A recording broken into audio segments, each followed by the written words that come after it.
करवा चौथ का व्रत काहे के लिए करते हैं? वो पति की लंबी उम्र के लिए। अच्छा ईमानदारी से बोलो, तुम्हारे भूखे रहने से पति की लंबी उम्र हो जाती क्या? अरे बोलो तो सही है, तुम्हारे भूखे रहने से पति की उम्र बढ़ेगी? शिव महापुराण की कथा कहती है पति की उम्र तुम्हारे भूखे रहने से नहीं बढ़ती, पति की उम्र तुम्हारे मीठे बोलने से बढ़ जाती है। बस तुम जब तेज धड़रा के बोलती हो, बापड़े का बीपी ऊंचा नीचा हो जाता, शुगर ऊंची नीची हो जाती। और जिस दिन तुम प्रेम से बोलती हो तो पति भगवान से कहता मेरी उम्र और बढ़ा देना, इतनी मीठी बोलती, इतनी मीठी बोलती, बढ़िया। अब तुम सोचो कि तुम्हारे भूखे रहने से उम्र बढ़ रही है, तो नहीं बढ़ रही है साहब। एक दिन तुम भूखी रहती हो, बाकी के दिन तो प्राणी खाती हो। भूखे रहने से कौन सा फायदा? लेवल बराबर करने से कौन सा? कामना करी जाती है, हे चौथ माता, हे करवा चौथ, हे चतुर्थी माँ, मेरे जीवन में मैंने आपका व्रत करा है, मेरे इस व्रत को स्वीकार करना, मेरा सौभाग्य का, मेरा मांग का सिंदूर, मेरी भाल की बिंदी, मेरे हाथ का चूड़ा, मेरी पांव की बिछोड़ी, इसको अमर करना मां। और जो ये वस्त्र मैं दे रही हूं, इस वस्त्र को मैं जो प्रदान कर रही हूं चौथ माता, इसको स्वीकार कर कर मेरी भी चुनड़ी को लाल बनाए रखना। तब उस साड़ी को, उस वस्तु को, उस सामग्री को उठाकर घर की वृद्ध सास को, जो घर में सासू होती है, उसको दिया जाता। सास नहीं हो तो किसी सौभाग्यवती नारी को दिया। पिछली बार गलती हो गई मुझसे, वो गलती कैसे स्वीकारूं मैं, कैसे कैसे सुधारूं मैं? कैसे गलती को संवारूं? गलती को सुधारने के लिए मट्टी के करवे के साथ में शक्कर का करवा रखा जाता है। ध्यान दीजिएगा, शक्कर का करवा जानते हो? वो मीठा जो करवा होता है, मीठा जो करवा होता है, वो कब प्रयोग में करा जाता है? या तो पहली बार करवा चौथ का व्रत उठाते हैं उस समय पर, या फिर उद्यापन के समय पर, या फिर कोई गलती हमसे हो गई तो मिठाई का जो शक्कर का, शुगर का जो करवा होता है, उसको भरा जाता है कि मेरे से पिछले वर्ष जो गलती हो गई, क्या गलती हो गई भगवान, बस उस गलती को संवारने के लिए उसको भर दिया।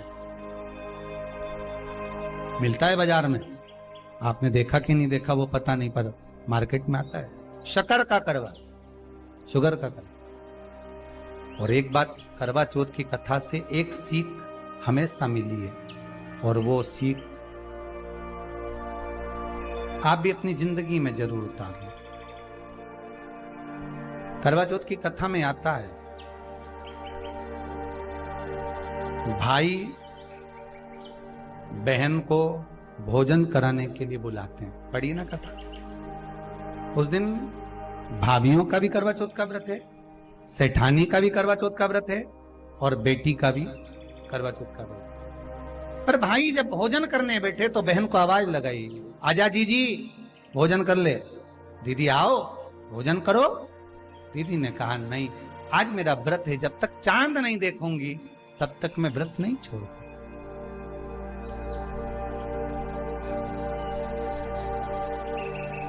चंद्रमा देख लूंगी, अर्घ दे दूंगी, पूजन कर लूंगी, तब मैं व्रत छोड़कर फिर भोजन कर लूंगी। भाई भोजन की थाली से उठे, भोजन की थाली से भाई उठे। सबने विचार कर लिया, एक काम करो, जीजी भोजन नहीं कर रही है, दूर जाकर वहां आग लगाओ, टेकरी के ऊपर आग लगाना, एक चलनी इतनी बड़ी ले जाओ, उस चलनी को दिखाना आग में। मैं जीजी से कह दूंगा, वो चांद निकल गए और जीजी अर्घ दे देगी, अर्घ दे देगी, भोजन कर लेगी। बेचारी कब की भूखी, सुबह से उसने कहीं खाया नहीं। अब दया आ रही है भाइयों को। करवा चौथ की कथा बहुत ज्ञान की कथा है। कभी माताएं तो आप तो पढ़ती होगी, वो चलनी में मुंडा देखने से पहले तो पढ़ी जाए, उसके बाद मुंडा देखा जाए, उसके बाद मुंह देखे चलनी में, ने तिलक करे, ने फिर आरती उतारे, ये तो सब बात का छत के ऊपर का ये सारा प्रोसेस बात का, पर नीचे तो जो तुम पूजन करो तो उस समय पे किताब पढ़ने पड़े, और उसमें लिखा ने भाई उनके दया आ गई, दया आई तो बहन के खाना खिलाने के लिए ने चलनी में वो आग जलाकर दिखा दी। तो इतने में बहन ने अर्घ दिया तो भाभी उन खड़ी थी, हाथ जोड़कर कहा जी तुम्हारे भाइयों ने तुम्हारे लिए वहां आग लगाई है और चलनी में मुख दिखा रहे हैं, मत अर्घ दो, ये झूठा है अर्घ, तुम ये चांद नहीं है भाभी। जी मानो तो ननंद को समझाया, पर प्रेम इतना ज्यादा था भाई बहन का, सुनी नहीं। कभी कभी भाभियां ननंद को समझाती हैं, क्यों लड़ लड़ कर वापिस आ जाती हो, तो नंदों को लगता है हमारी भाभी तो हमारा पक्ष ही नहीं ले रही, पक्ष नहीं ले रही, तुम्हारे को जोड़ना चाहती है भाभी, इसलिए करे जी जरा सी बात में दौड़ दौड़ के मायके मत आया करो। भाभियों को ननंद बुरी नहीं लगती, पर कभी कभी जब वो बोलती है तो तुम्हारा घर जोड़ने की बात करती है, तोड़ने की नहीं। पर हमको लगता है कि भाभी तो हमसे जलती है, हमको तो कह रही कि भाई पड़े रहो, भरे जूता खाओ, कुछ भी करो, पड़े रहो। शास्त्र भी तो कह रहा है कि किस्मत में अगर सुख लिखा है तो सुख मिलेगा, और किस्मत में दुख लिखा है तो दुख मिलेगा। थोड़ा सा एडजस्टमेंट करना पड़ेगा। बार बार मायके वालों को अपने बीच में मत लाओ। हाँ, राखी पे जाओ तो पूरी सुना के आ जाओ। अब कथा कर रही है, भाभियों समझा रही है ननंद को, करवा चौथ की कथा में लिखा है। आप लोग कहोगे कि सियोर वाला महाराज कहां से बोल रहा है, तो करवा चौथ की कथा में से पढ़ लेना। भाभी ने समझाया मत करो पूजन, ये गलत है, नहीं मानी, तुम तो हमारा अहित चाहती हो। कर दिया पूजन, अर्घ भी दे दिया, जाके भोजन कर लिया, सब तरह से गणेश जी का अपमान हो गया, बर्बाद कर दिया भगवान। रोने लगी, बिलखने लगी।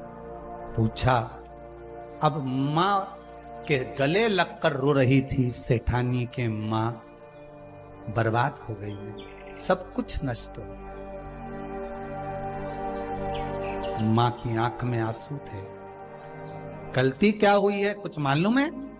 मुझे लगता है कि पिछले वर्ष जो करवा चौथ पर पूजन करी थी तो भाइयों ने आग जला दी थी, ये भाभियों ने कहा था। तो सास बोली, तेरी भाभियों ने तुझे पहले नहीं बताया? नहीं मां, मैं अर्घ दे रही थी तभी भाभियों ने कह दिया था कि यह चांद नहीं, तुम्हारे भाइयों ने तुम्हें भोजन कराने के लिए चलनी में अग्नि दिखाई। तो बेटी, गलती तो तेरी है ना। सवेरे से लेकर शाम तक जब भूखी रही, 8 बजे तक भूखी रही, 9 बजे तक भूखी रही, ने टोरा टोरी ने छोरा छोरी के बार बार छत पे भेज रही, देख के तो आया कि नहीं आया, देख के तो आया कि नहीं आया। सुबह 4 बजे से लेकर रात्रि के चंद्र आए जब तक आप भूखे रहते हो करवा चौथ के दिन। फिर जल्दी किस बात की है? क्यों इतनी जल्दी है? वहां जाओ, वहां देख के आओ चांद आया कि नहीं, वहां जाओ, वहां देख के आओ चांद आया कि नहीं आया। अगर भगवान को दर्शन देना है और तेरे व्रत में अगर प्रबलता है तो भगवान तो छत के ऊपर पर आकर खड़ा हो जाएगा। तो विश्वास तो रख, भरोसा तो रख। पर विश्वास ही नहीं, भरोसा ही नहीं, तो कहां प्राप्त हो? कैसे प्राप्त हो? हम उपास तो कर रहे हैं, ऐसा कोई व्यक्ति नहीं जो व्रत नहीं करता, उपास नहीं करता, व्रत धारण नहीं करता, करते हैं, पर एक विश्वास नहीं जोड़ पाते। हमारा भरोसा नहीं रहता उन्हें, हम भगवान पर विश्वास नहीं करते। विश्वास रखकर अगर समाधान को पकड़ोगे तो समस्या का समाधान हो सकता है। पर यदि हम विश्वास रखकर समाधान ढूंढे ही नहीं है तो फिर तो समस्या प्रबल दिखेगी। ईश्वर का एक नाम, भगवान का एक नाम स्मरण, भगवान का नाम उच्चारण एक समाधान का काम करता।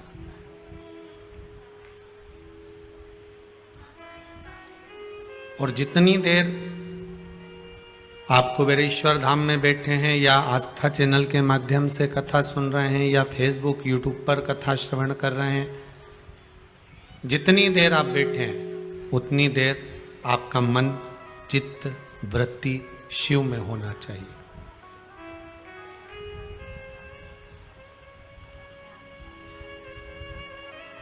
इतनी इतनी दूर से आप लोग इस कुबेरेश्वर धाम में, इस जंगल में आए हो,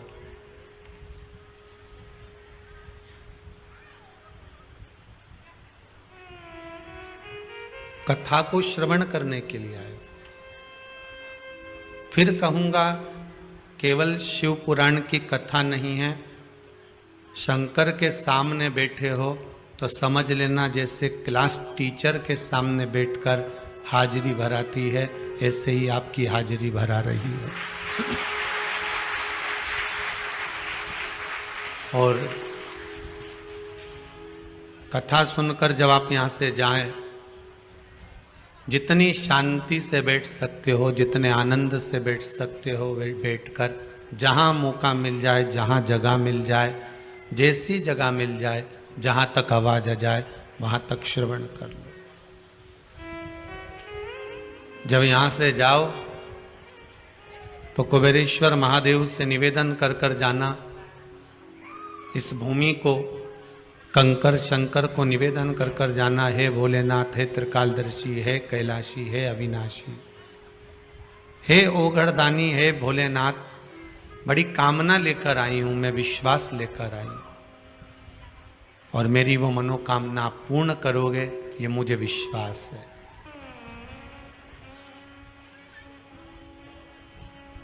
पकड़ लो हाथ गिरधारी, नहीं तो डूब जाएंगे। हमारा कुछ ना बिगड़ेगा, तुम्हारी शान जाएगी। दुनिया के लोग हमसे कुछ नहीं कहेंगे। दुनिया के लोग अगर कहेंगे तो वो आपसे ही कहेंगे कि शिव का इतना भगत थी, इतना उपासक थी, शंकर की भक्ति में इतना डूबा रहती थी, और भगवान शंकर की भक्ति में डूबने के बाद भी इसका दुख नहीं कटा, इसकी समस्या नहीं मिटी। तो फिर कहूंगा, संसार समस्या है, पर संसार अगर समस्या है तो भगवान का भजन, भगवान की कथा, भगवान का स्मरण, भगवान का नाम, भगवान की भक्ति समाधान है। और उस समाधान को अगर हमने अपने भीतर उतार कर रखा है, भगवान ओगढ़दानी के नाम को हमने अपने भीतर उतार कर रखा है, तो ये पक्का है कि या तो समस्या रहेगी या समाधान रहेगा। और समस्या टिक नहीं सकती समाधान के आगे, शिव नाम के आगे।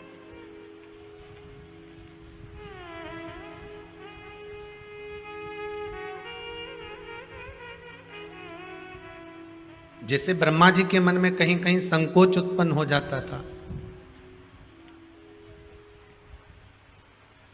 ब्रह्मदेव के मन में जब सृष्टि की रचना करी गई, रचना के समय पर उन्होंने जो मनु और शत्रुपा का जन्म दिया, मनु और शत्रुपा के बाद में उत्तानपाद प्रियव्रत की कथा जो आई, उत्तानपाद की 2 धर्म पत्नियां सुनीति सुरुचि की कथा आई, और सुनीति और सुरुचि, केवल उत्तानपाद की 2 पत्नियां शिव महापुराण की कथा कहती है, केवल उत्तानपाद की नहीं, हमारी भी 2 इच्छाएं, हमारी भी 2 आकांक्षा, हमारे भी 2 मन,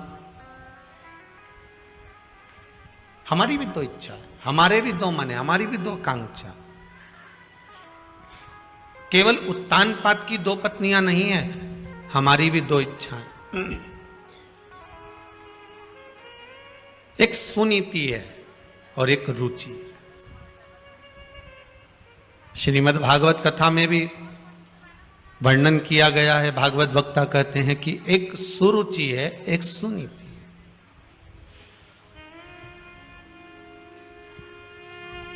सुनीति जो नीति का पथ निश्चित कर दे, और सुरुचि जो रुचि के पथ को निश्चित करे।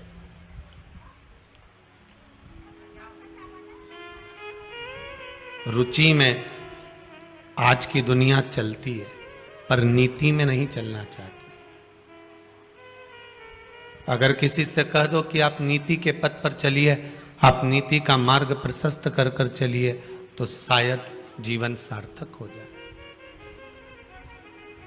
पर वो रुचि के पथ पर चलना चाहती है। सुनीति का विवाह जो उत्तानपाद से हुआ था, गर्भ से संतान नहीं हुई उनके, तो सुनीति को लगा कि मेरे गर्भ से अगर औलाद नहीं होती है, संतान नहीं होती है, तो मैं अपने पति से कह दूं कि तुम दूसरा विवाह कर लो।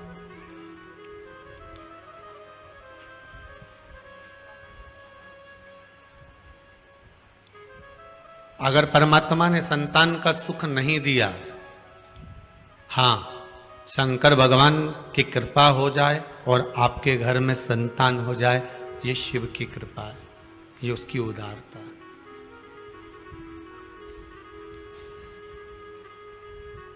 अगर मान लो भगवान ने संतान नहीं दी है, तो आप दुनिया में गोदी संतान लेकर आ जाओगे ना, तो वो भी सुख नहीं देने वाला, क्योंकि भगवान ने लिख दिया था कि तेरे ललाट में ये संतान का सुख नहीं है। श्रीमद् भागवत में वर्णन आता है, धुंधकारी की कथा, भागवत आपने खूब सुनी होगी, उसमें आती है कि संतान नहीं हुई, संतों के द्वारा फल मांग कर लाया आत्मदेव, उस फल को दिया, फल गाय को खिला दिया गया, संतान का सुख नहीं था ना, तो उसने अपनी सहेली की संतान ले ली। सहेली की संतान भी इतनी उपद्री हुई कि मां को उस औलाद के चक्कर में कुएं में डूब के मरना पड़ा।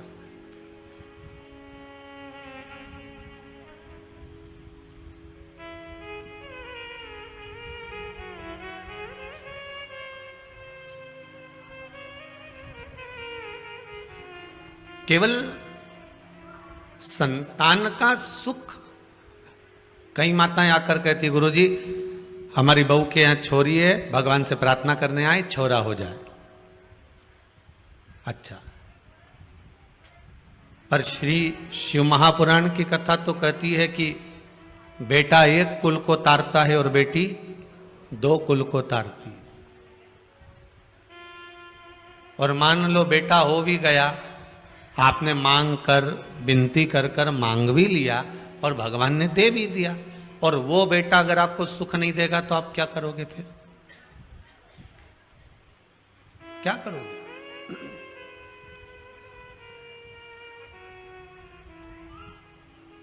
सुख इस भाग्य में लिखा होना चाहिए।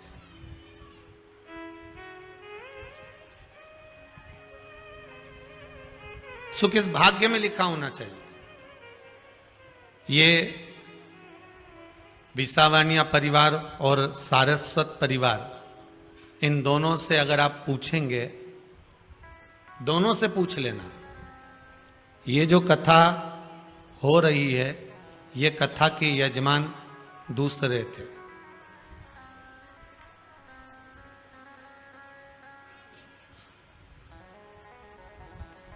दोनों को दो यजमान थे, जैसे अभी दो यजमान, दोनों यजमानों के यहाँ फोन किया गया कि आपकी कथा है, कितनी बजे निकलोगे, कब पहुंचोगे? एक कहते हैं हमारे यहाँ गमी हो गई।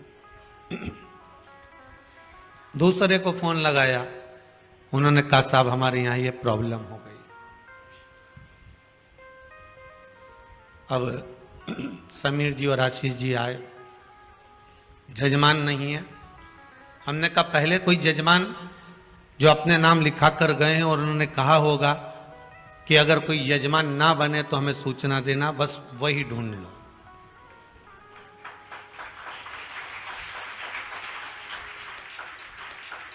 और विसावानिया जी का नाम और सारस्वत जी का नाम यहां लिखा हुआ था। अब जरा विचार करिएगा, शंकर की फाइल में आपका नाम था, शिव की फाइल, और साल साल भर पहले से विनती कर कर गए थे। तो हम तो कहते हैं ये कार्तिक मास ही समझ ले, कार्तिक का, ये कार्तिक मास की शिव महापुराण की अगर कथा बाबा ने दी है तो कुछ भंडार भरने के लिए दी होगी, ये पक्का है। कार्तिक महीने में एक दिया अगर दीप लगा दिया जाता है, एक दिया बेलपत्री के नीचे, आंवले के नीचे या पीपल के नीचे लगा दिया जाता है, तो उसका भी भंडार अपार सुख दे जाता है। तो ये तो शिव महापुराण की कथा है, कोई साधारण है क्या? सुख है।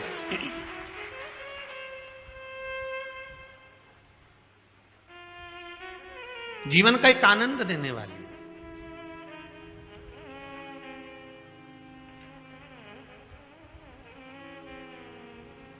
और कहीं ना कहीं हमारा पुण्य, कहीं ना कहीं हमारा सत्कर्म, कहीं हमारे पूर्वजों का पुण्य कि गुल्लक जब भराई होगी तब जाकर ये कथा आप लोगों के भाग्य में आई होगी। पुण्य की गुल्लक भराती है तब जाकर कथा हो पाती है। और आप लोग भी इतने जो श्रवण करने के लिए बैठे हो, खिड़कियों में दर्शन हो रहे नहीं हो रहे, कैसे कैसे कहाँ कहाँ से आकर सुबह सुबह से रात रात भर से इंतजार करते हो, कितनी प्रतीक्षा करते हो केवल शंकर की कथा के लिए। अब जितना इंतजार आप आस्था चैनल के माध्यम से कर रहे हो, चाहे फेसबुक यूट्यूब के माध्यम से कर रहे हो, चाहे कुबेरेश्वर धाम में आकर कर रहे हो, जितनी प्रतीक्षा, जितने घंटे आप भगवान की कथा में बैठे हो और जितने घंटे आप भगवान की इंतजार में प्रतीक्षा में लगा रहे हो, उतना भगवान आपके भी भंडार भरने में लगाता ही रहेगा। ये उसकी कृपा है, वो देता जरूर है। ये इतने जो पत्र आए हैं, ये आज के पत्र हैं सारे, हो ये सब आज के पत्र हैं।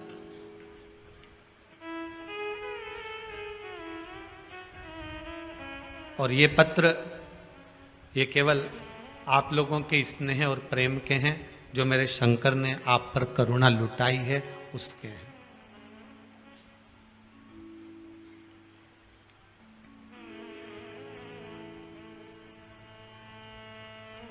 केवल एक समस्या ही नहीं, समस्या के पत्र तो आप लिखते ही कम हो, पर क्योंकि समस्या लिखकर भी करोगे क्या, उसके सामने बोलकर चले जाओ बस। 3 महीने बाद आओगे तो ऐसा ही पत्र तुम्हारा भी यहां पर रखा मिलेगा कि हमारा भी ये कार्य हुआ। समस्या तो उसको बोल कर जाइए, 3 महीने बाद आओगे ना तो ये पत्र आपका भी एक इस क्रम में रहेगा कि बाबा ने मेरे पर भी ये कृपा करी है, ये मेरे पर करुणा करी है। उसकी उदारता बड़ी है महाराज।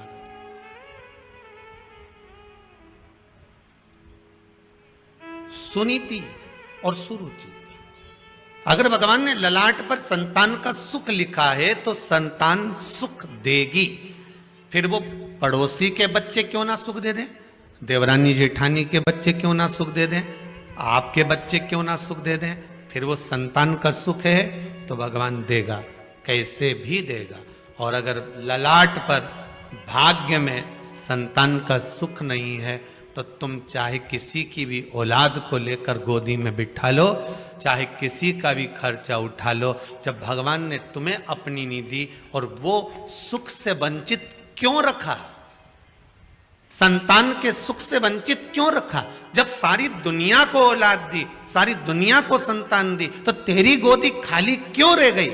तो भगवान से कभी एकांत में पूछना कि मेरी गोदी क्यों खाली रखी, भगवान कह देगा इसलिए खाली रखी क्योंकि पूर्व में तू संतान के सुख में इतनी उलझ गई थी कि संतान ने तुझे ताने दिए, अपशब्द किए, तू उसी के मोह में पड़ गई थी। जैसे श्रीमद् भागवत में आता है जड़ भरत का चरित्र, भरत जी महाराज का चरित्र। भरत जी महाराज हिरण के उस मोह में इतने पड़ गए थे कि मरने के बाद हिरण की योनि प्राप्त कर ली थी।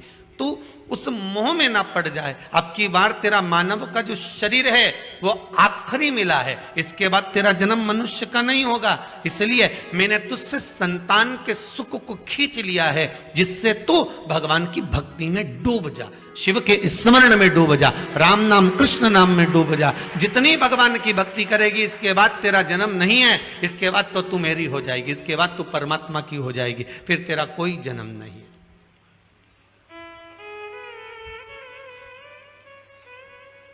अगर सुख से परमात्मा वंचित रख रहा है, आप विनती करो परमात्मा से, वो देगा तो अच्छी बात है। आप निवेदन करके जाओ भगवान से, वो गोदी भर दे आपकी तो अच्छी बात है, कोई दिक्कत नहीं। पर अगर सुख से, किसी भी सुख से परमात्मा ने वंचित रखा है तो उसमें कुछ ना कुछ भाग होगा।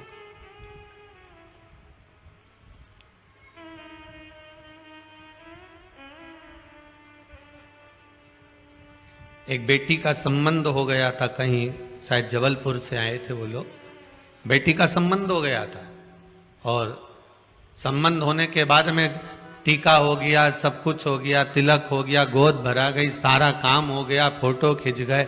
उसके बाद मालूम पड़ा कि छोरा कहीं गलत संगत में पड़ा होगा, किसी की संगत में पड़ा होगा और वो संबंध टूट गया।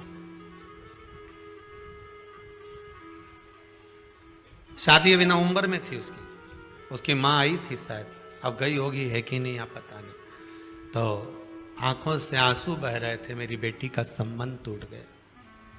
लड़का ऐसा निकला, हमने कहा पूजन किसकी करती थी तुम्हारी बेटी? कहा देवाधिदेव महादेव की करती थी, शंकर जी की कृपा हुई थी। अच्छा, पर महादेव ने ऐसा कैसे कर दिया? मेरी बेटी सोमवार के व्रत भी कर रही है, फिर शिव जी ने ऐसा क्या कर दिया कि संबंध पक्का हुआ, लेन देन हो गया, संबंध पक्का हो गया, फोटो खींच गए, उसके बाद संबंध टूट गया। तो हमने कहा बस, अगर बाबा ने संबंध पक्का कराया और बाबा ने तोड़ा है तो बाबा को जो अच्छा लग रहा होगा, हो सकता है तुझे अब मालूम पड़ा कि ये लड़का किसी दूसरी लड़की से लगा है और ये शादी के बाद मालूम पड़ जाता, तब क्या कर लेती? बाबा ने पक्का कराया है ना, बाबा छुड़वा दे। और शादी की तारीख जो तेरी निकली हुई है फरवरी की, उसको निकली रहने दे, भेजेगा वही, वर भेजने का काम उसका है। अगर उसने तोड़ा है तो वही कुछ ना कुछ कर। इसमें एक पत्र है,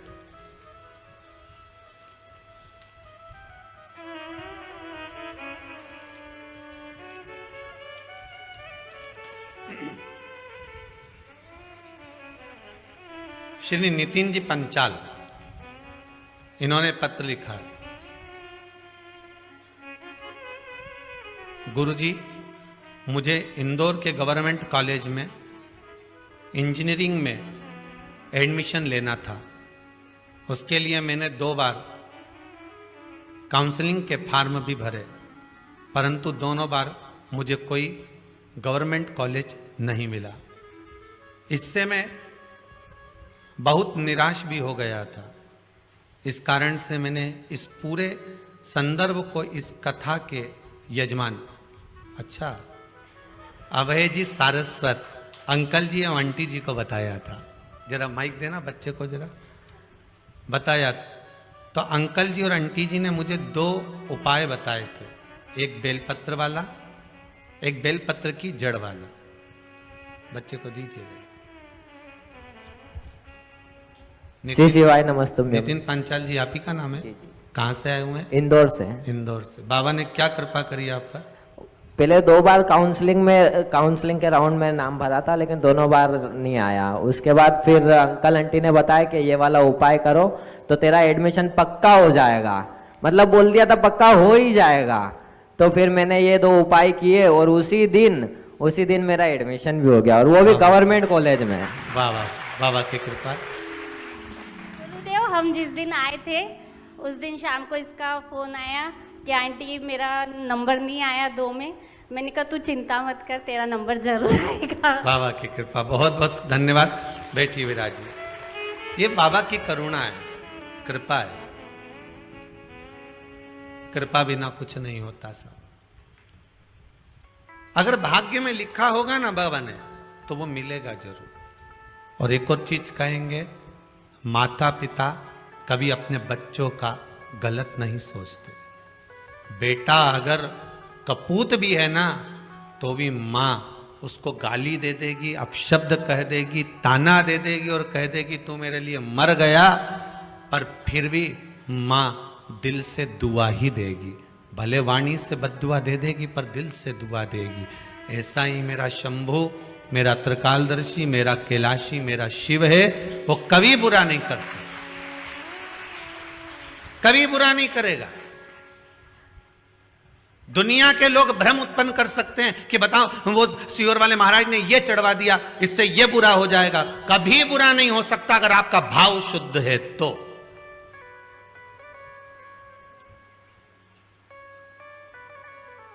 आज एक माताजी ने सुबह प्रश्न किया था, गुरुदेव कोरोना महामारी में मेरे पति मर गए। मेरे को एक ब्राह्मण देवता ने, एक पंडित जी ने कहा था कि तुम इतने महामृत्युंजय के पाठ करवाओ। मैंने महामृत्युंजय के पाठ करवाए। कम से कम मेरा 50,000 रुपए मैंने महामृत्युंजय के पाठ में खर्च कर दिया, लाखों पाठ करवा दिए, और मेरा पति वेंटिलेटर पर पड़ा रहा। मैंने ब्राह्मण देवता को, उन्होंने कहा अकाउंट में डलवाओ, मैंने अकाउंट में डलवाया। उनके पाठ चल रहे थे, उन्हें फोटो भी भेजे, संकल्प भी लिया। पर यह बताओ, जब मेरे पति के पाठ चल रहे थे महामृत्युंजय, और आप कहते हो कि शंकर का भजन जिसका होता है वो मर नहीं सकता, तो मेरा पति कैसे मर गया? बात इतनी सी है, आप उसका उत्तर दीजिए। हमने कहा मां, बस डॉक्टर दवाई लिखा है, समय पर अगर उसको खिला दी जाए, एक अटैक आता है तो एक इंजेक्शन लगता है, साथ महंगा सा आता है, 50 1,000 35 40 हजार का एक इंजेक्शन आता है। वो इंजेक्शन टाइम पर लग गया, छाती पर लग गया, तो हार्ट अटैक का जो मरीज होता है वो बच जाता है। बोलो सही है कि गलत है? एक इंजेक्शन लगा और वो बच गया, वो बचा। हो सकता है महामृत्युंजय के जाप, अर्थात वो इंजेक्शन, वो टेबलेट आपको पहले खाना थी, और जब प्राण छूट चुके उसके बाद खा रहे हो तो दवाई असर करेगी। माना आपको वो टेबलेट, वो इंजेक्शन, वो दवाई समय पर मिलना चाहिए। इसलिए आप सबसे बारंबार कहते हैं श्री शिवाय नमस्तुभ्यम का जाप करते रहो, क्योंकि ये वो टेबलेट है जो कभी भी काम आ सकती है। ये वो टेबलेट है। आप भी अगर अपने अपने गांव से निकले होगे, अपने अपने शहर से आए होगे, तो बैग में 2-4 टेबलेट डाल कर आए होगे, जो हाथ पैर दुखने की, सिर दुखने की, जो चालू वाली टेबलेट होती है ना, जो किसी भी काम में काम आ जाए, तो बस वो टेबलेट तुम लेकर चलते हो। तो शिव महापुराण में एक टेबलेट ऐसी बना दी जो हर जगह काम आएगी। सिर दुखे तो भी, पांव दुखे तो भी, घुटना दुखे तो भी। जैसे एक वो टेबलेट खा लेती है माताएं, वो कौन सी बोलते, काम्बी फिल्म खा ले, या कोई सी भी वो गोली खाती रहे कि हम तो ये गोली खाएं, हम तो डिस्प्रिन खाएं, कि हम तो क्रोसिन खाएं, तो वो कह हम तो ये गोली खाते हैं तो हमारे सब काम में काम आ जाए। मेरे तो पुताई कर करके थकी गई, हमारा कब्जा दुखी रिया, तो मैं तो बस वो टेबलेट खाऊं, गोली खाऊं, और जो सोऊं नहीं तुम्हारा सवेरे नींद खुले दादा, फिर सवेरे से काम में लग जाऊं। तो वो टेबलेट एक ऐसी तुमने घर में रख रखी है कि तुम्हें कुछ भी होता है तुम वो टेबलेट खा लेते हो। किसी किसी की बाम और विक्स की ऐसी आदत रहती है कि कुछ भी दुख है वो तो लगा, उसका दांत भी दुखे नहीं, बाम निकले। किसी किसी की आदत रहे, बस बाम लगा, जब तक बाम नहीं लगाने, विक्स नहीं लगाने, रात की नींद नहीं आए, जब तक कि आंख में से आंसू आंसू नहीं झड़ी जाए। तो ये तो टेबलेट के ऊपर।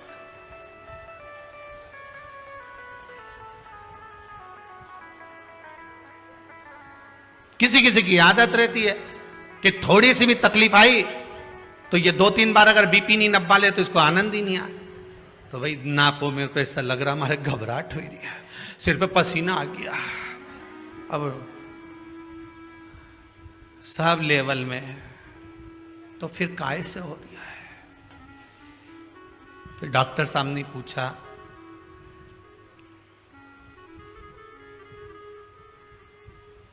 घबराहट किस चीज की हो रही है? पता नहीं, बस सिर पे पसीना आ रहा है। डॉक्टर बोले कुछ नहीं है, दिवाली का टाइम है, बहू करवा चौथ का बाजार करने गई होगी, इसलिए थोड़ा सा लेवल गड़बड़ हो रहा है। वाह, घर में धन का लेवल गड़बड़ हो और यहां तुम्हारा लेवल गड़बड़ हो रहा है। क्यों सोचा? एक टेबलेट ऐसी होती है जो कहीं पर भी काम आ जाती है। श्रीमद् भागवत में एक टेबलेट दी, द्वादश अक्षर मंत्र ओम नमो भगवते वासुदेवाय। रामचरितमानस में भी एक टेबलेट दे दी, राम। शिव महापुराण में एक टेबलेट दे दी, श्री शिवाय नमस्तुभ्यम। ये वो टेबलेट है जो हर जगह काम आ जाती है, हर जगह।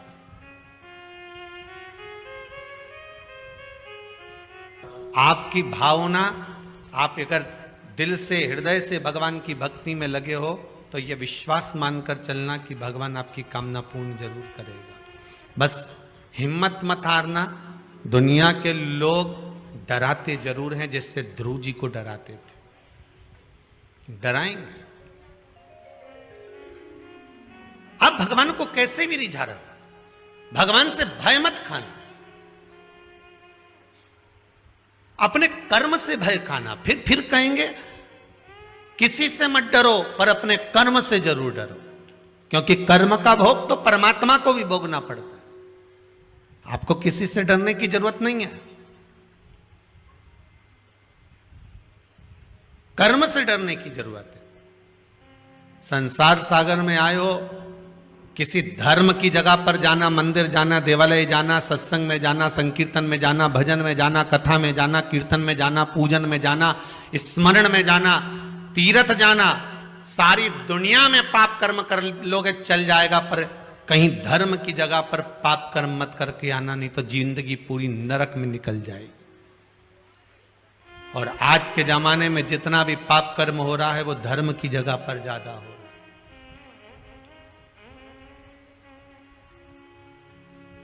लोग जाते हैं गंगा नहाने के लिए, पुण्य कमाने के लिए, और कई लोग वहां पर बैठे रहते हैं तुम्हारा पर्स चुराने के लिए। तुम करो गंगे हर, वो तुम्हें करे नंगे हर। बस तुम पानी में कूदे और उन्होंने तुम्हारा सामान ले। जो गंगा नहाने गए हैं, इनके पूर्वज ऊपर बैठकर भगवान विष्णु उनकी पीठ को थपथपा कर कहते हैं कि तेरे घर के बच्चे गंगा में नहाकर तुम्हें तर्पण कर रहे हैं, तिलांजलि दे रहे हैं। तुम तर गए, 7 पीढ़ियां तुम्हारी तर गई। और जो गंगा के घाट पर बैठकर चोरी करता है, तो भगवान उसके पूर्वजों के पास भी बैठकर कहते हैं धिक्कार तेरे जीवन पर, जो तेरे वंश के लोग चोरी कर रहे हैं। गंगा ना, अरे घाट तो छोड़ देते, कथा तो छोड़ देते, सत्संग तो छोड़ देते, मंदिर तो छोड़ देते, धर्म की जगह तो छोड़ देते।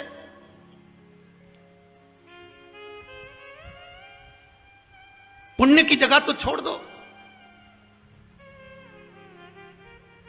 पर नहीं। करो, तुम्हें भगवान ने अगर पाप कर्म करने के लिए बनाया है तो करो, पर निवेदन है कि धर्म की जगह पर, तीर्थ में, पूजन में, मंदिर में, देवालय में, स्मरण में, संकीर्तन में कहीं ऐसा कर्म ना हो जाए।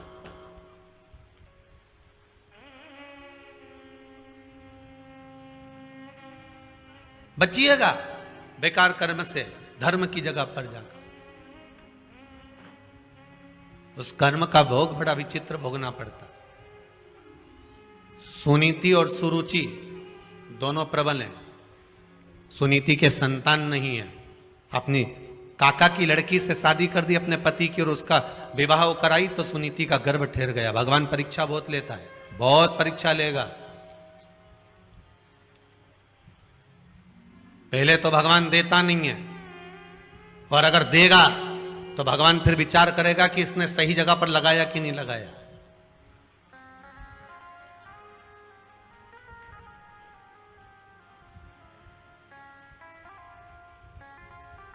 पहले तो देता नहीं है, और देता है तो ये विचार करता है कि ये सही जगह लगा रहा है, सत्कर्म कर रहा है, भजन कर रहा है, कीर्तन कर रहा है, नाम स्मरण कर रहा है, नाम जाप कर रहा है कि नहीं कर रहा। वो चित्त वृत्ति को लगाने का प्रयास करे।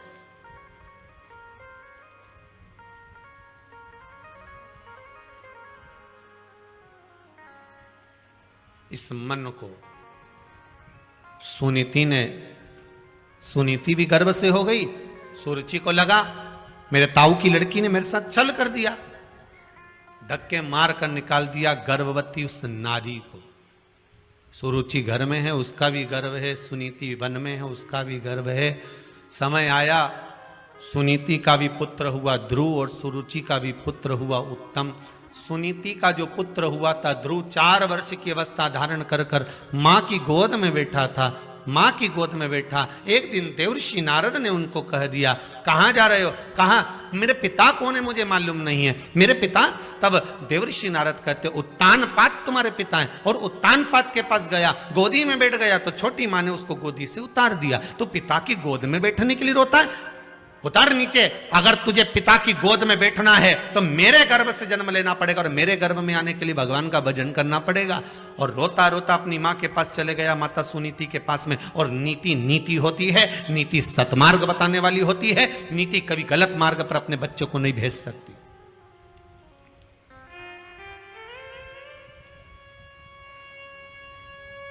अगर आज के समय में आपके बच्चे गलत मार्ग पर चल रहे हैं तो उसमें पड़ोसी का कोई दोष नहीं है, दोष तुम्हारा है। भोजन कराते हो, बच्चे नहीं खाते तो मोबाइल पकड़ा देते हो। बोलो सही है कि गलत? खाना नहीं खा रहे, दोच दोच के खवा रहे।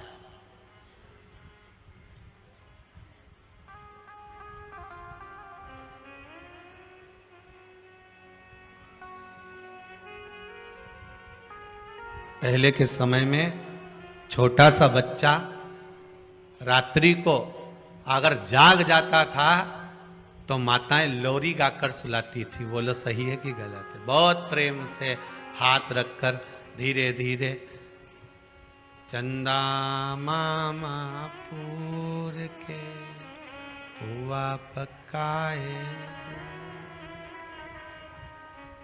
आप खाए, मुन्ना को देवे और प्याली गई, मुन्ना गया। कहते कितने प्रेम से खिलाते थे, सुलाते थे। बच्चा रात को जग जाता, माँ उसको स्नेह से सुलाती थी। आज के जमाने में बच्चा जग जाए आधी रात को, तब देखो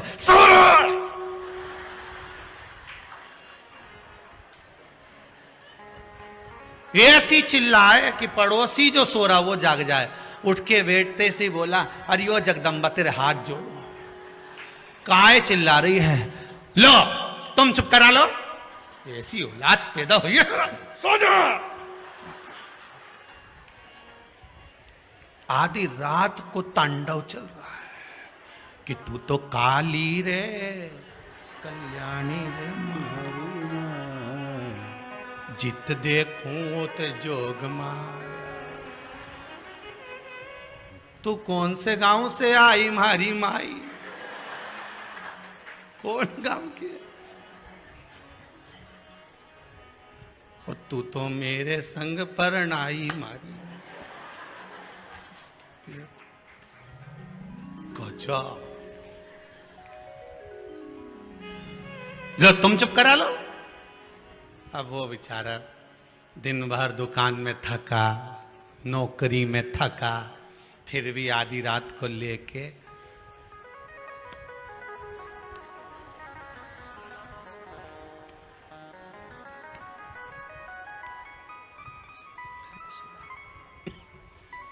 मां को दया आ गई। कौन सी मां को? या जगदम्बा के नहीं, वो पावागढ़ वाली अंबा को, ओको दया है। बेटा ला मेरे को दे छोरा को, तू जा सो। दादी ने गोदी में लिया, ऐसी गोदी रखकर दादी पीछे तकिया लगाकर सो गई। गोदी में लाला को हिलाती रही, लाला सो गया। दादी, जहां प्रेम हो, करुणा हो, वात्सल्यता हो, स्नेह हो, वहां पर तो नींद आ ही जाती है। प्रेम।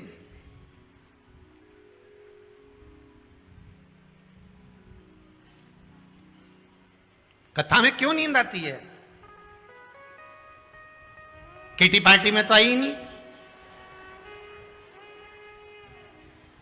ना शॉपिंग मॉल में आई, पर कथा में आई। कारण क्या है? बच्चा सारे मोहल्ले में खेलता है, पर बच्चा जब मोहल्ले में खेलने के बाद अपनी माता की गोद में आकर बैठता है, माँ उस पर हाथ रखती है और बच्चे की आंख में नींद आ जाती है। तो पड़ोसी के यहाँ बच्चे को नींद क्यों ना आई? उसके यहाँ गया था खेलने, वहां क्यों नहीं सोया? वहां गया था, वहां क्यों नहीं सोया? क्योंकि माता की गोद एक ऐसी गोद होती है जहां बच्चे को नींद आ जाती है। शिव महापुराण, भागवत कथा, राम कथा, गीता, ये जितने पुराण, जितने शास्त्र, जितने वेद हैं, ये मेरे परमात्मा की गोद है जिसमें बैठते से नेत्र बंद हो जाते हैं। ये मेरे परमात्मा की गोद है जिसमें बैठे और निंद्रा समाहित हो जाती है, नींद आ ही जाती है। होता है।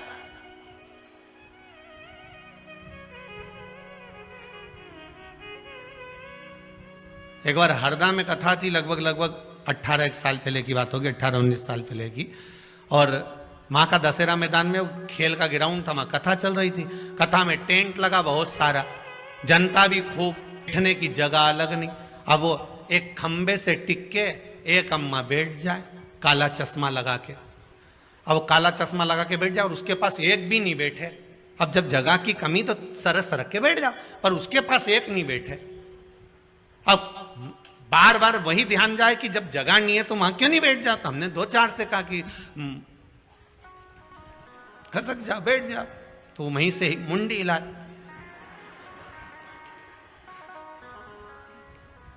अब भजन करते करते हाथ हिलाते हिलाते फिर बोल दिया, अब वहीं से क्या। आखिरी में कथा छूटी तब पूछा, क्यों तुम उसके पास क्यों नहीं बैठोगे? अरे गुरुजी घुर्राटा भरे। अच्छा कहाँ है वे? तो क्या वो आ रही, अभी तुलसी लेने आएगी, बेलपत्र लेने आएगी। वो आई और आई तो हमने पूछा, क्यों माँ तू कथा में सोए, घरे नहीं सोते में ना, यहां सो जाती है?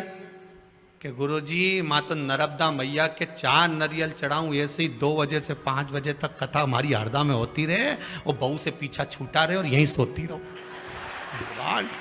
घरे जाओ तो उनका छोरा छोरी प्राण खाए, कम से कम 2 बजे से 5 बजे तक। अच्छा चश्मे में आंख दिखती भी नहीं कि सो रही। अपन तो सोचे कि ऑपरेशन कराया होगा आंख का, अब अपने कहीं मालूम कि ये सो रही। अपने कौन सा मालूम कि ये ऑपरेशन कराई नहीं है, तो ये ऐसे ही लगा के आई। अब महाराज सुनीति सुनीति है, सुरुचि सुरुचि है। भाव की निर्मलता होगी तो भजन का जो सुख है वो अपने आप प्राप्त हो जाता। मैं पिता की गोद में बैठा था, धक्के मार कर निकाल दिया मुझको। मां कहती है अगर पिता की गोद में बैठने के लिए रो रहा है, रोना है तो परमात्मा की गोद में बैठने के लिए रो, जिसकी गोद से कोई नीचे नहीं उतरता। मां कहां मिलेगा वो? सर्वस्व, हर जगह। ब्रह्मदेव जब सृष्टि का निर्माण करे थे तब भगवान विष्णु से पूछा था कि आपके पिता कौन है? शिव। मेरे पिता भगवान शंकर हैं। शिव कहां है? शंकर कहां है?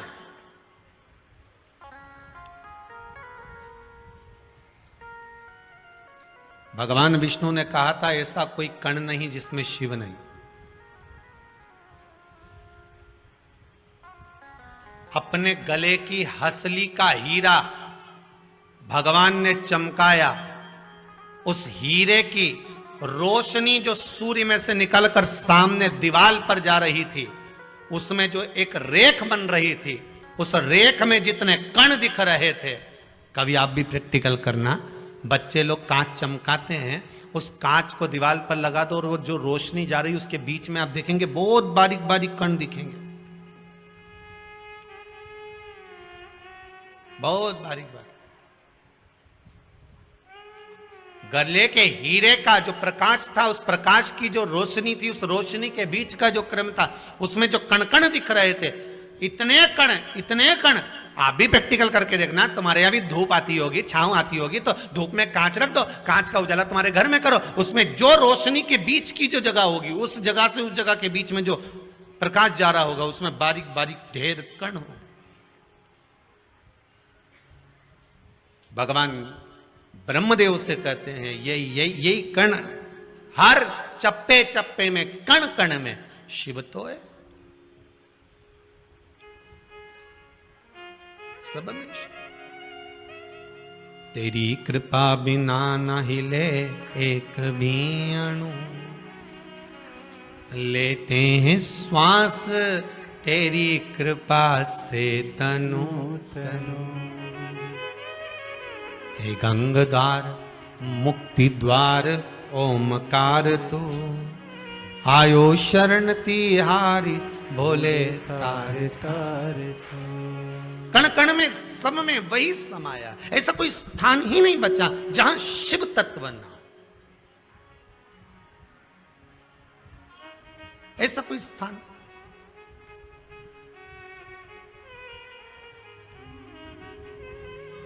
हर जगह पर वही। तेरी कृपा बिना न हिले एक भी अणु। प्रकाश में जो अणु दिख रहे हैं, छोटे छोटे कण दिख रहे हैं, शंकर ही हिला रहा। आपको और हमको चलाने वाला भी शिव ही तो है।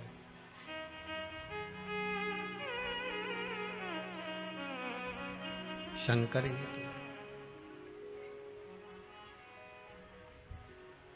बस इन नयनों में कोई ऐसा चश्मा एक चढ़ जाए ना एक बार, जिससे कुछ नजर नहीं आए, केवल शंकर नजर आए, केवल शिव,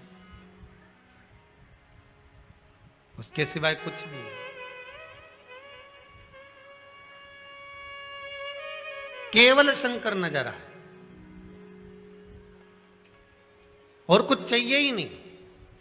और जब हर जगह पर, हर स्थान पर शिव नजर आने लगेगा, तो यह पक्का है कि अब तुम्हारी दृष्टि कोई साधारण नहीं रही है।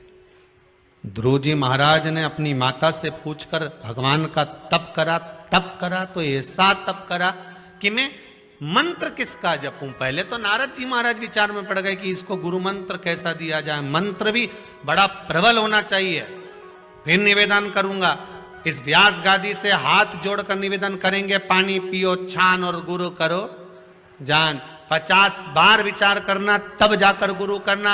हंसी खेल में गुरु मत कर लेना कि एक जनी ने वो गुरु करा ने बहुत अच्छा है, ने जोरदार है, ने तुम तो बस कपड़ा की दुकान जैसी मत चली जाना कि कपड़ा जोरदार है। हो,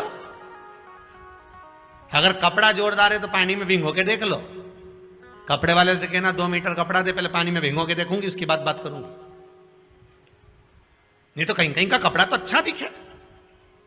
कपड़ा कौन सा बुरा, जरा जाओ तो सही बाजार में साड़ी लेने जाओ, एक से बढ़कर एक मिल जाए। आज के जमाने में 200 रुपया में ऐसी जोरदार ने पटली लगा कर टांग दी, 200 की सेल।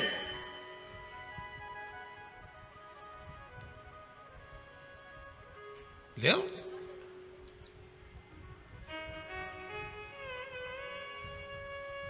मिलेगी बहुत। अभी दिवाली आ गई है, ठेलों पर ऐसे प्रेस करे हुए, पन्नी में भरे हुए, कागज लगा हुआ, बढ़िया 60, 70, 80, 100 रुपया में शर्ट मिलेगा। ने एक बार शर्ट लेके गया ने पानी में डुबकी नहीं गई। अब के बताओ, हम तो लाए थे। तो फिर घर के लोगों ने समझाया कोई बात नहीं, 60 रुपया की तो थी, एक बार तो पहन ली। नहीं पहन तो ली, पर वो सवेरे पहनी ने शाम के तो चल रही गई, वो तो दिखे। पर फिर भी कोई बात नहीं, अपन ने ली ना, अपन पहन ली ना, बस वो। ऐसा गुरु नहीं चाहिए कि तुम्हारा धन देखकर, नारियल देखकर, पैसा देखकर बस गुरु मंत्र ले लिया। नहीं नहीं नहीं, नहीं। पानी पियो छान गुरु करो जान।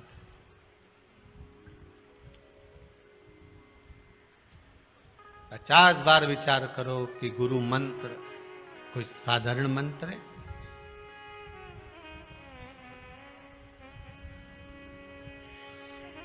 कोई साधारण?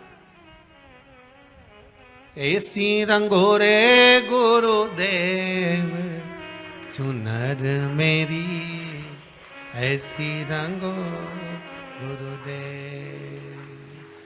अरे राम लक्ष्मण भरत शत्रुघ्न हनुमत मेरी चूनर में, सरयू जैसी लहरा पाड़े ऐसी रंगोरे गुरुदेव चुनर मेरी, ऐसी रंगो गुरुदेव चुनर मेरी, ऐसी रंगो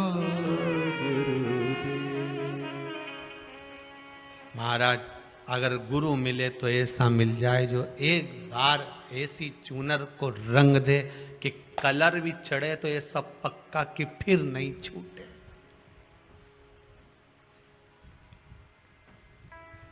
धोए धोविया चाहे सारी उमरिया धोए।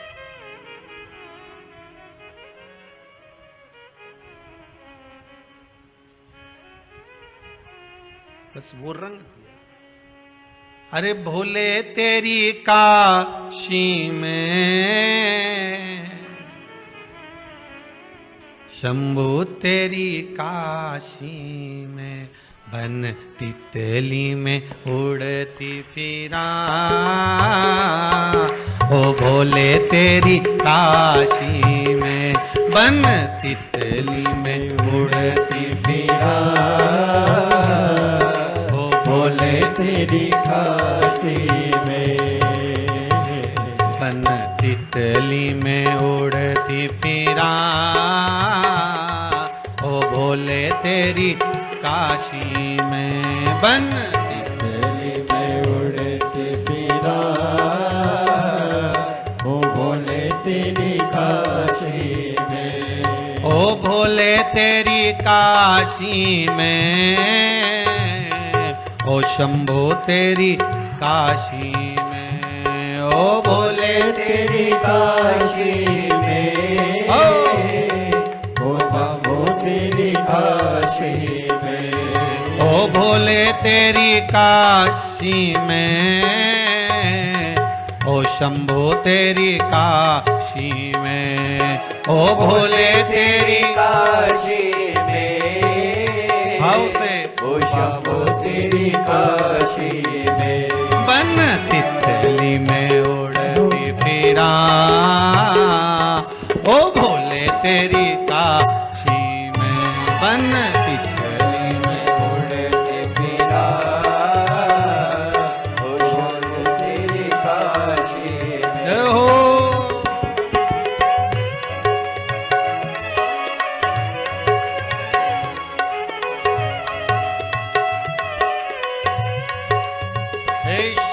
है त्रिकालदर्शी है कैलाशी। शिव की कथा कहती है ओगड़दानी त्रिकालदर्शी कैलाशी शिव का चरित्र कहता है। भगवान आनंद की राशि है। ध्रुव जी महाराज को माता ने ज्ञान उपदेश दिया और ज्ञान उपदेश देकर कहा, हे ध्रुव जी, अगर बैठना है तो परमात्मा की गोद में जाकर बैठ जाओ, जिसकी गोद से कोई नीचे नहीं उतरता। क्योंकि अगर संसार के लोगों की गोद में जाकर बैठोगे तो नीचे उतर जाना पड़ेगा। पर परमात्मा की गोद एक ऐसी गोद होती है जिसके गोद में जाकर अगर मनुष्य एक बार बैठ गया तो फिर जीवन भर नहीं उतरना, जीवन पर्यंत उतरने का काम खत्म। एक बार भगवान की भक्ति को धारण कर लिया,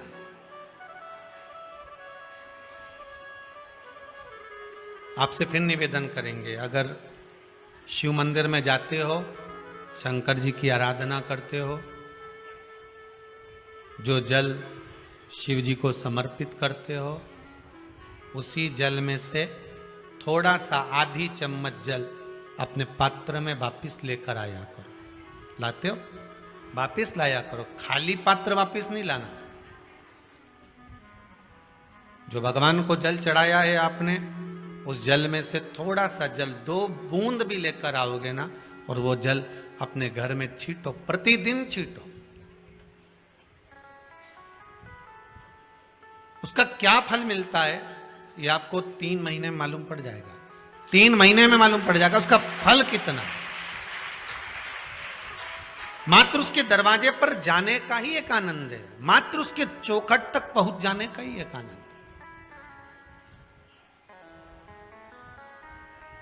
आपका विश्वास, बस आप थोड़ा सा भी जल अगर शंकर को समर्पित कर रहे हो,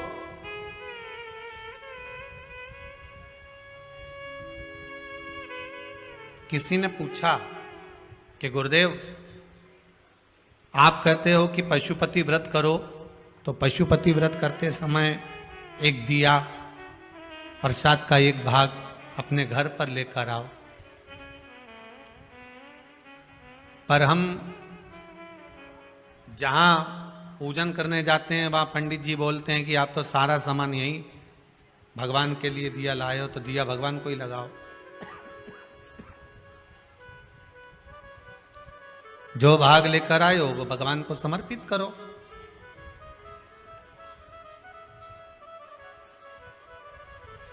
क्या हम क्यों वापिस लेकर जा रहे हैं, उसका भाव क्या है?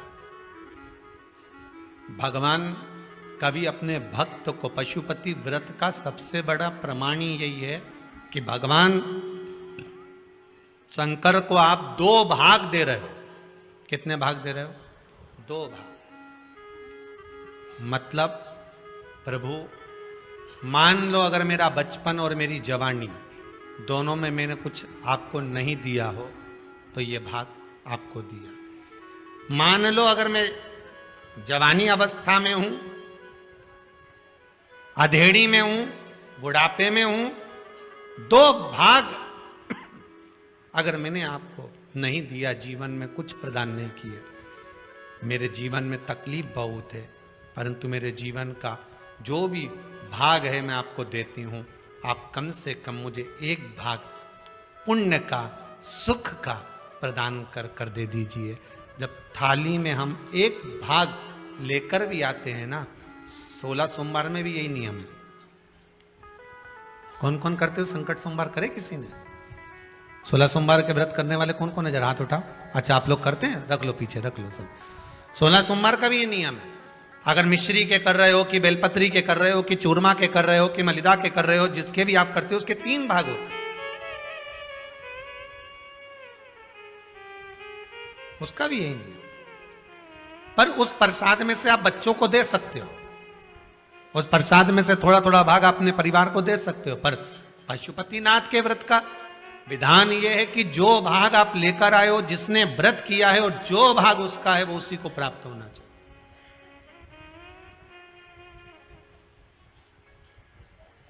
वो उसी को प्राप्त।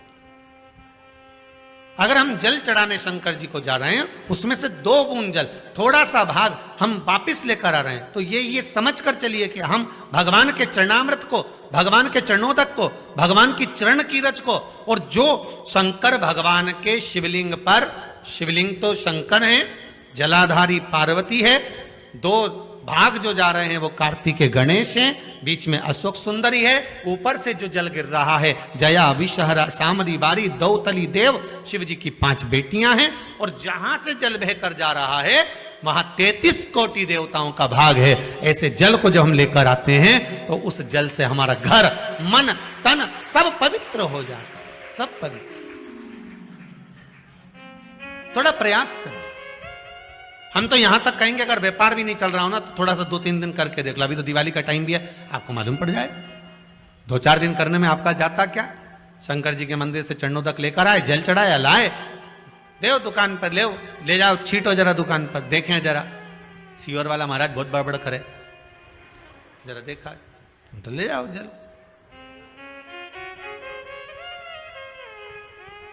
उपासना करिए शिव का, भगवान की भक्ति में रम जाए। ध्रुव जी महाराज ने जो साधना करी है, उस साधना का बल ये मिला कि भगवान को बैकुंठ छोड़कर ध्रुव जी के पास आना पड़ा।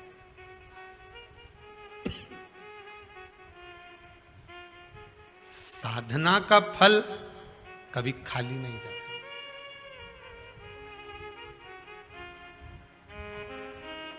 कभी खाली नहीं जाएगा।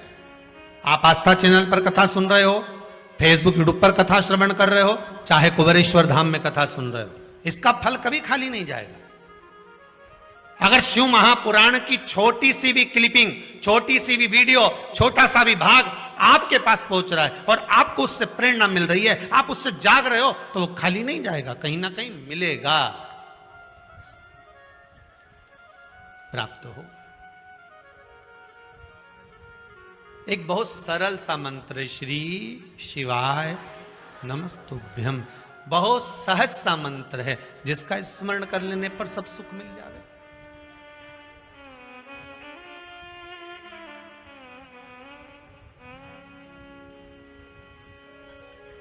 महाराज आपका स्मरण है, बस समय पर टेबलेट खाओगे, समय पर गोली खाओगे तो वो असर करेगी, नहीं तो नहीं करेगी। मर जाने के बाद किसी को गोली खिलाओगे तो वो असर करेगी क्या? अब तो निपट गए, पर जीते जी उसको उसका सराहना चाहिए, खिला दिया असर। संसार में आए हो, दुख बहुत सारे हैं, तो शंकर भगवान के पूजन के विधान भी बहुत सारे। दुनिया के लोग इनको टोटका बोलते हैं, पर शिव महापुराण में इसको विधान बोलते हैं। क्या बोलते हैं? विधान।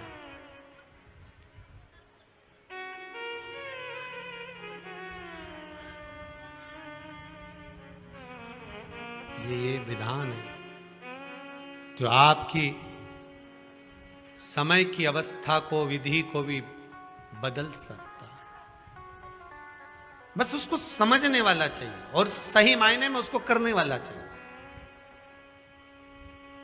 दुनिया के लोग भले उसको टोटका बोलते हो कि गुरुजी तो दिन भर कथा में बैठे बैठे टोटके बताते रहते हैं, विद्या बताते रहते हैं। यहां कौन सी तंत्र विद्या बताई जा रही है? यहां कौन सा ऐसा बताया जा रहा है कि आपका लाखों रुपए खर्च हो रहा है? एक लोटा पानी में कौन सा लाख रुपया खर्च हो गया? शंकर जी के मंदिर का शिखर देखने में कौन सा खर्चा हो गया? पीपल के पत्ते पे शेष चढ़ाने से कौन सा खर्चा हो गया? बेलपत्री चढ़ाने से कौन सा खर्चा हो गया? शिव उपासना में कोई खर्चे का प्रमाण नहीं है। शिव उपासना में तो केवल तुम्हारी भक्ति का प्रमाण, केवल भक्ति, उसके सिवा कुछ नहीं।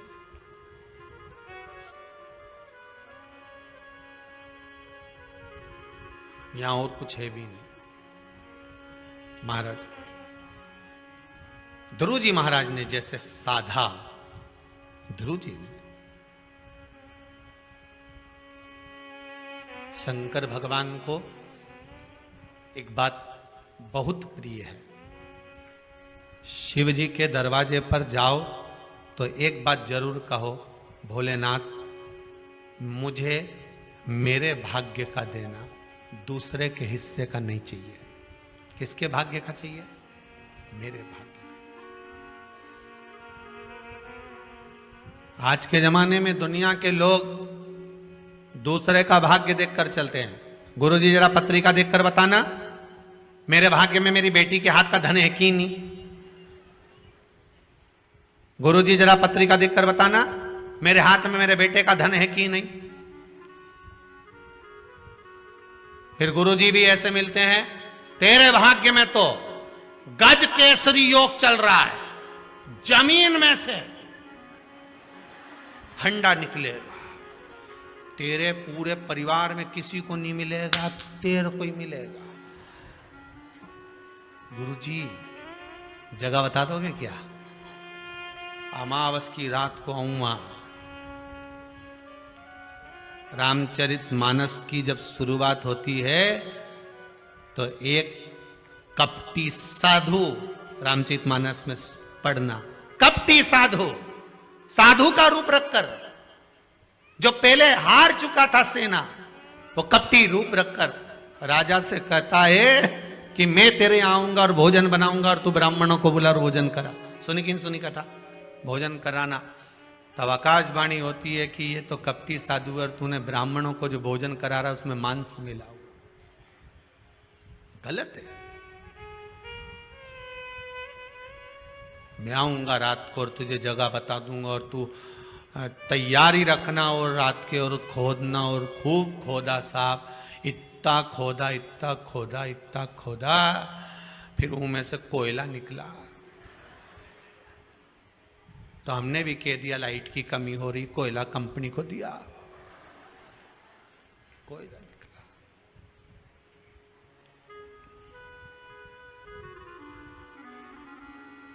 गुरुजी भी बोले निकलना था तो माल, पर कोयला हो गया। तो आप तो बोले तो मेरी भाग्य का है, तो खोदने वाला थोड़ी ना तेरा था, तो दूसरा था, बात खत्म। फिर निवेदन है भगवान से कहना ऐसा गड़ा हुआ भी नहीं चाहिए। तुम में से किसी को चाहिए क्या? हमें गड़ा हुआ भी नहीं चाहिए, और ना हम ये आस लगा कर बैठे हैं कि मेरे बेटे की शादी होगी और बहू आएगी तो बहुत सारा भाग्य का लेकर, हमें उसके भाग्य का भी नहीं चाहिए, हमें छोरे के भी भाग्य का नहीं चाहिए, हमें ना बहन बेटी के भाग्य का चाहिए, हमें तो अपने भाग्य का दे। जो मेरी किस्मत का हो वो मेरे भाग्य का मुझे दे दे, बस बहुत है। अग्नि पुराण में लिखा है, ब्रह्मवर्ता पुराण में लिखा है और पद्म पुराण में लिखा है कि एक अकेले मनुष्य के भाग में कितना होता है, कितना लिखा होता है। भविष्य पुराण को उठाकर पढ़ लेना, उसमें भी मिल जाएगा। केवल एक मनुष्य के भाग में, अकेले के भाग्य में कितना होता है, कितना। तो ब्रह्मवर्ता पुराण कहती है 3.5 करोड़ रोम छिद्र मनुष्य के शरीर में होते हैं। अगर एक मनुष्य के मुख से 3.5 करोड़ बार जब भगवान का नाम, एक ही नाम 3.5 करोड़ बार निकल जाता है, तब उसके भाग्य में 3.5 करोड़ का ही धन उसके भाग्य में दे दिया जाता है। पर जपो तो, तुम तो जपो तो हो नहीं। और जपना क्या है? एक ही मंत्र। आपसे ये नहीं कह रहे हैं कि तुम 24 घंटा जपो 3.5 करोड़ कर लो, नहीं नहीं। हम तो क्या चलते फिरते बोलो श्री शिवाय नमस्तुभ्यं, चलते फिरते जप लो, छोरा छोरी के पढ़ाओ तब जप लो, नी सुने तब जप लो, श्री शिवाय नमस्तुभ्यं।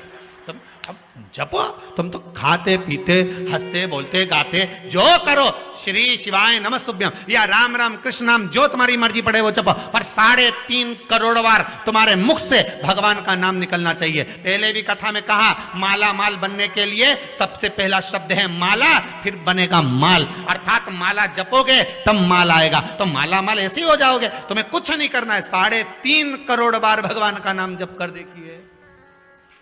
हर व्यक्ति की किस्मत में धन होता है, पर मंथन करोगे तब तो निकलेगा। अकेला अकेला दूध की कीमत कितनी है? 40 रुपए लीटर। बोलो सही है कि गलत है? 40 रुपए लीटर का दूध जब जमा दिया, दही बन गया तो 60 का हो गया। बोलो सही है कि गलत है? वही दही का जब मथनी से मथना चालू करा, मक्खन ऊपर आ गया तो कीमत हो गई 150 रुपया किलो। अब वही मक्खन को फिर अग्नि पे तपा दिया, तपाने के बाद घी बना लिया, कीमत हो गई 400 रुपए किलो। वही घी 400 का हो गया, इतना सा 40 रुपए लीटर का। बस मनुष्य भाई है ये, तो क्या हमारा तो कोई काम ही नहीं चले, हमारा तो धंधा ही नहीं चले। भगवान ने मेरी तो किस्मत फोड़ी, मेरी तो किस्मत ऐसी लिखी, हमारी किस्मत में कुछ भी नहीं लिखा, मैं तो गणित दुखी, मेरी किस्मत में भगवान ने कुछ नहीं लिखा, भगवान ने कुछ नहीं लिखा। ब्रह्मवेत्ता पुराण कह रही है, भविष्य पुराण कह रही है, पद्म पुराण कह रही है, प्रत्येक मनुष्य के भाग्य में करोड़ों का धन लिखा होता है, पर मंथन करेगा तब प्रकट होगा। तो भगवान का नाम जप तो सरी, जपे कुछ नहीं, बस दुनिया के आगे जाके भगवान, दुनिया क्या। जितना तो दुनिया के सामने जाके बोले नहीं भगवान ने ऐसा, भगवान तो जप ले। आज से नियम बनाऊंगी मैं भी, और तुम्हें गिनने की जरूरत नहीं है। क्या नहीं करोगे तुम?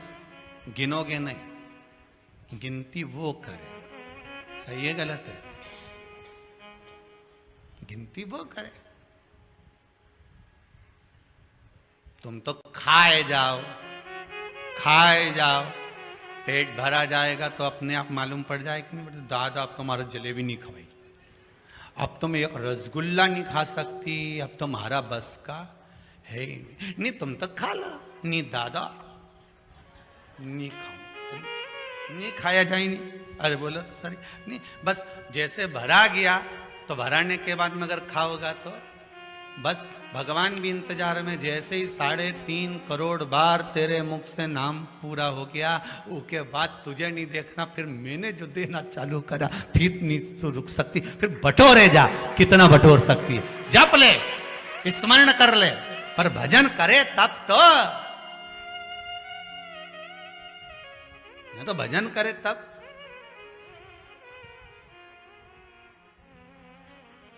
ये तो भजन का नाम आ जाए नहीं तो आधे के तो बुखार आ जाए।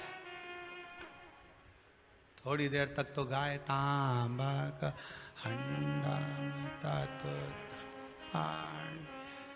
नीनाए बोला नवा के रंगी हरतालिका तीज पे।